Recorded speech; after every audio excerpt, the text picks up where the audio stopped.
this video, we are going to learn about AWS Elastic Transcoder. So let's get started. Now let's begin with a scenario in mind. Let's say you have a video streaming platform or video on demand website. Now you are doing partnerships with different media providers and they are providing you with their content, their movies and their TV series. But the issue is they are only providing you with high resolution videos. They are providing you with 1080 pixel files. Now the problem is you want to upload that content onto your website, but on your website there needs to be different resolutions. For low-end devices, you need to have 360, 480, 720p and also 1080p. Now, how are you going to convert that one high resolution file into different formats and different resolutions? You can use Elastic Transcoder for that.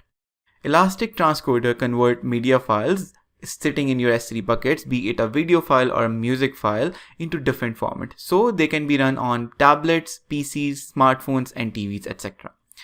There are so many different features that come out of the box with Elastic Transcoder. You can do bitrate optimization, you can add thumbnail to your videos.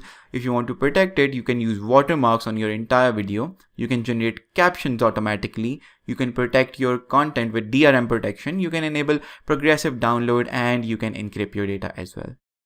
There are 4 components of Elastic Transcoder. First one is jobs, which is the work that is being performed by the transcoder, the transcoding. Pipeline, which is just a queue that manages the transcoding jobs, and preset, which is a template for converting media from one format to another, and notification, for example SNS, if you want to receive email on a job that is completed. It's pay for what you use, it scales automatically and it manages automatically. It's fully managed service by AWS. Alright, so that's it from this video. I hope you enjoyed learning about Elastic Transcoder and I'll see you in the next video.